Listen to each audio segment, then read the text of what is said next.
This is Dr. Ryan Emmons here, teaching roll release foam roller techniques on a travel roller. What's really important about a roller that you're using is the physiological effect that you're going to get. If you're not getting a good physiological effect, you're not really getting the true effect of what a foam roller can do. So what we're going to do to test that is we're going to do a test before and after and just make sure we get the effect that we're looking for. Okay, so we're going to have you lay down. Okay, so what we're going to do is we're going to test the hamstring muscle. Okay, and I want you to pull your heel towards your butt. Now you can see that there's just not a lot of strength in that muscle. Okay, when we realize why muscles are weak, that helps us to change or fix whatever's causing it. Now, because the hamstring's weak, we really need to look at foam rolling as a protocol, not just rolling where the problem is. So when we know what causes the hamstring weakness or the problem, we can look higher up in the butt at the piriformis muscle, because the piriformis muscle quite often, probably about 90% of the time, squishes that sciatic nerve and it creates weakness in the hamstring. So now if we look at rolling that piriformis muscle, we can get some great results in the hamstring. The challenge with the piriformis muscle is there's not a lot of bony anatomy underneath it, where in other areas like our thigh, because the bone is right underneath the thigh muscle and then you have that and you can trap it with the roller, you can get a great release. Now the piriformis gets to be a little bit tougher, so you have to be a little bit firmer with it and you have to use the right roller, otherwise you won't achieve the right effect. So come on up.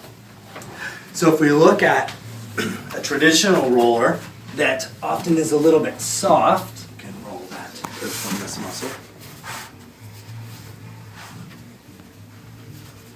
And what we do when we roll the piriformis is we angle it from the same side hand toward the opposite foot. Okay? That will put us perpendicular to the muscle. So what we're doing is we're just doing a little bit of the rocking. As we talked about, the roll release foam roller technique is we just divide a muscle into segments, and each segment is rolled back and forth for about 5 to 10 seconds at a moderate pace.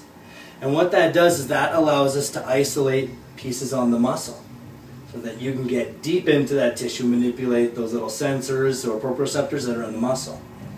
So that's good, and then we'll just move the hips over a little bit to move to the next segment of that muscle. That's good. And again, we're isolating it. We're also trying to be careful because we are in the area of a nerve entrapment. Now, rolling doesn't take care of nerve entrapments, but it can take care of the muscle that is compressing that nerve, which is then creating the weakness in the hamstring. That's good. And then you just move to the next segment. So we're being thorough. So using the right technique is important. Okay? In addition to the body position puts you on the muscle in the right place. So combining those two, we should have a good effect. Now, unfortunately, we don't always get that because if the roller is not the right tool in that area, it won't work. Yeah, I don't really feel this very good on the foam roller. You won't. Yeah. And it's also a key thing because when you're trying to feel it in that area, you need to identify you're on that muscle. So if it's not firm enough, it's kind of like, oh, is it squishing something, or am I in that area? So it helps to identify when you have the right tool. Right. So we're going to come on back up here. Okay. And we're going to test. Now, because rolling can be tested on its effectiveness, this is what we're doing today so we can demonstrate that we saw that with the right rolling technique and body position, that should have worked. Okay? So pull your heel towards your butt. But unfortunately, it doesn't. So this is where we talk about a physiological effect. That is, it gives us the desired result that we're looking for. So if you come on back up, and then you try with a more effective roller. Exactly. So again, what we do is we just make sure that we angle it from the same side hand toward the opposite foot. And I'll just get you to tip up just like that and go for it. Yeah, so we're going to use the same technique, just the little shimmies. Probably feels like it's getting in there a little bit deeper. I feel because it's a lot smaller that I can really kind of maneuver around into the right spot. For sure. Yeah. Feeling it is important. Now traditionally we just look at rolling thighs and calves, but we have to really start looking at it like it's a body roller.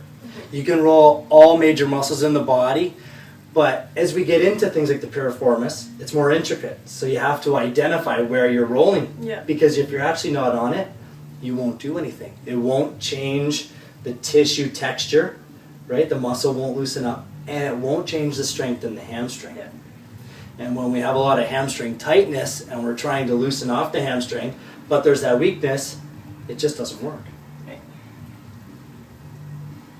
Good? Feeling it? Yep. Yeah. Oh yeah. Yep. Digging deeper, feeling that spot that's really tight. Okay, good. As soon as you feel like you've been through the muscle, then...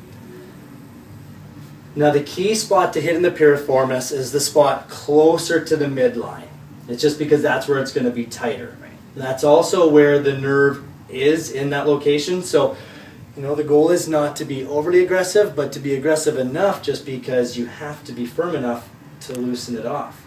So as long as you don't feel any sharpness or any numbness or tingling going down the leg, then you're good. So then would you recommend adding more pressure by putting like another limb on top if I am not feeling it enough? Mm-hmm. Maybe because I'm lighter person or my muscles are smaller, Yeah. then I might not feel it as like a person that's a lot heavier. So would For I add sure. like my leg You like can. this? You can. You can use a progressive strategy like stacking Yeah. if you feel like it doesn't bother the nerve. You base it all on the nerve, Yeah. but definitely we always base piriformis on tightness, not pain. So for a lot of people that have hamstring issues, they say, well, I don't have pain in my piriformis.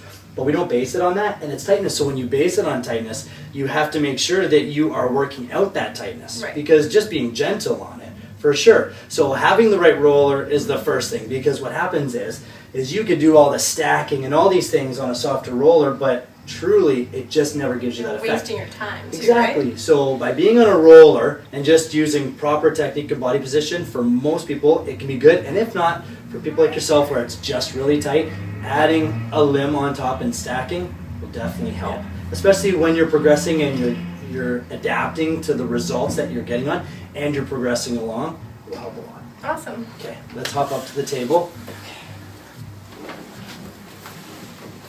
Okay, so here we go. And we're going to pull the heel toward the butt and we're going to see what happens. Okay, pull.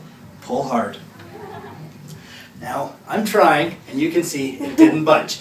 That's what we call a physiological response. That means that what we tried to do on the roller had an effect.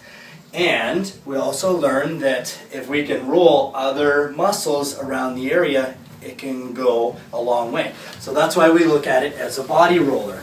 Right? Traditionally, we just roll only a couple muscles, but it goes a long way to get into these more intricate muscles, and we get some strong hamstrings. Well, thank you so much.